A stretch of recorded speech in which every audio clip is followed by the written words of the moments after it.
Hi everyone, welcome back to Business Over Cocktails. I'm Lauren Najar and thank you for joining me today on our Business Chaser episode. Today I want to talk about if I were starting my business today, knowing what I know now, what things would be different. And so as I talk about my own journey, I invite you to reflect as well. And I don't want to say like I regret anything because I don't. And as I talk, you will hear that I don't regret anything. But I've been building this business now for 7 years, and needless to say, I have a lot of lessons that I've learned over the course of these 7 years. This question actually came to me from someone that submitted a question on Instagram. So I was looking for questions of like, hey, like, what do you want to hear on the podcast? And someone asked me this question. So shout out to Lillian who asked this question. And I will say, so before I forget, if you ever have any questions about the guests, about any of the episodes, any follow-up questions, please message me at Lauren Najar on Instagram. Or you can message the podcast page, which it's at Business Over Cocktails on Instagram. Or you can email me, laurennajar@laurennajar.com. And I'm happy to like give you the follow-ups. We can ask the audience members, or you can ask the guests that I have on here. So yeah. So I think that there's three total things I want to talk about in this Business Chaser episode. I am going to record, I think, a much longer episode that will come out down the road that will talk much more about my journey, more in-depth things. So that will be a very good, juicy solo episode. But I think I want to focus really quick for this Business Chaser edit for, since we want to do this 15 minutes or less, the three things that I would truly do differently in my business. And the first thing is that I would think about the busyness that I am doing. So I started my business when I was building my 9 to 5, and I could outwork anybody. I'm a very good worker. I'm a very hard worker. That's what I prided myself on for a very, very, very long time. I felt that more equaled more money. I needed to fill my calendar with calls, doing things, posting. I didn't not want to be doing anything, right? So like if I didn't have any calls in my calendar, I was like posting more and more and more and more. I thought that being busy meant that was going to make me more money. So hustling, right? And so I think like the difference here of what I do now, because I still work really hard, I still have a lot to do. I'm probably working even more than I ever have been in my life, but it's because I'm so clear on the vision, and I know what each task needs to be done to like get to where I want to be, right? Like there's a huge difference between that versus like just like spinning my wheels trying to get attention from somebody to eventually book a call with me and to eventually sign a client. And so I think like having those boundaries with yourself, like that's one thing, but like the clarity and alignment is like so important because that like even on your hardest days, that you can get through your hardest days, your toughest days, the days where you're working so hard because you know where you're going. And now I have that focus, and it's been so amazing, and I've loved my business, especially over the last year. It's been so much fun. But I know I've pulled late nights. I know that I work really hard. I know that I'm not just like sitting and manifesting and floating around. I know I'm working really hard, and I know I'm working harder than a lot of people to get to where I want to be. And so there's that difference between the burnout that I experienced at the beginning of my business, doing way too much, thought that was being productive, but like it wasn't going anywhere. I know that this is going somewhere. So that would be the first thing. The next thing would be focusing on connection versus like volume. And so again, like this goes back to wanting to work really hard. And I feel like, again, we think of volume, we want numbers, we want people to see our stuff, we want visibility, but like making those connections in depth, because then they also can help you in the long run. That leads to referrals, that leads to connections, that leads to people mentioning your name somewhere. And so I was too worried about volume and getting people in front of my sales page that I lost a part of myself. And I didn't realize that was a part of myself at that time. I was just doing what I was being told, like, oh, you need to message, you need to do all these things, you need to make these connections, you need to talk to people. That's what I was always told. Talk to people. And I was talking to people, but I was talking to people like how I thought I needed to talk to people rather than build the relationship with them. So I think like that's just such a huge difference as well, right? It's like the relationship takes time.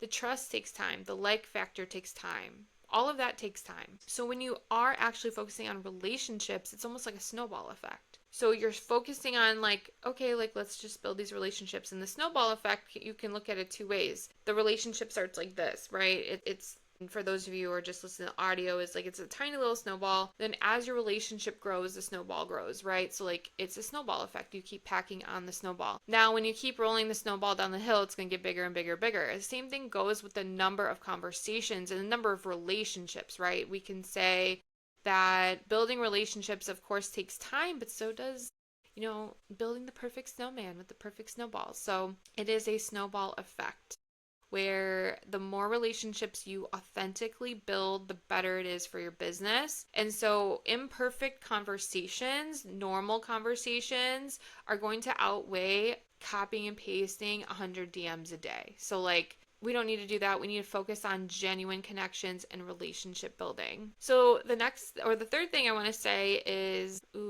mindset. And if you were here and if you knew me in 2018, you're going to laugh at that because I did not care about mindset. I did not think the mindset had anything to do with building this business. It was not a thing. It was, I'm going to do everything that I can, with checklists, with the strategy. Like I know I can outwork anybody, but people telling me that I need to like, what's your capacity or like, what's your mindset, confidence, all this stuff. Like, I didn't think of anything. I just like powered my way through. And little did I know all of those things were probably the things that were holding me back. And they clearly were because, over the last couple of years now, I would say, especially since becoming a mom, that my confidence has like truly like shot through the roof. And like, I actually told my therapist the other day, and yes, I go to therapy. I told my therapist the other day, like I went to bed the other night and was like, man, I really like myself now. And it's because of all the work I've done on my business. I never enjoyed myself. I never was proud of myself. Like I could say I'm proud of myself. I can stare at myself in the mirror. I can say all these affirmations, but it's all BS to me. I have to feel it. So how do I make myself feel it? I have to live up to what I am thinking or how I view myself or who I want to be, right? So like if I want to be this person that's going to lead crowds of people or speak in front of people or, grow a 7-figure, 8-figure business, then who do I need to become? And, I could say all those things like, okay, great. Like I can visualize it, but now I have to put it into action. So who do I need to become and how do I lead myself so that I can lead my clients? So business strategy, yes, that's important, but like the mindset of this is so, so, so important. I have clients a lot of times too that are very similar to me where, we get on these coaching calls and a lot of times the coaching calls are very like, they're focused on mindset and they're focused on like limiting beliefs and things that the client is going through. And at the end of the call, they feel better, but then they're always apologetic and they're like, I know, like, you're not a mindset coach, or like, this isn't what we planned on talking about today, or like, I feel bad because I feel like I wasted your time. I'm like, no, please. Like, this is the most important stuff. This stuff right here is going to help you be more successful. I can slack you the strategy and I know you're going to do it because it's an easy checklist. Strategy is easy. There's no secret. There's every strategy is out there for you to get, right? If you feel like you're missing a piece and you don't know what it is, it's always going to be your mindset. It's your mindset that you think that there's a secret.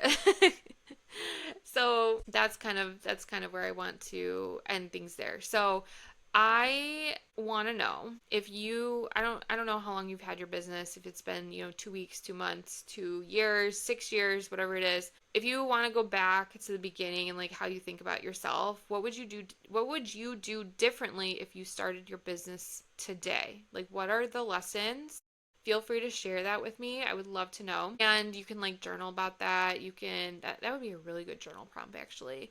But talk about the lessons that you've learned along the way and how far you've come. Like that's such a good way to journal.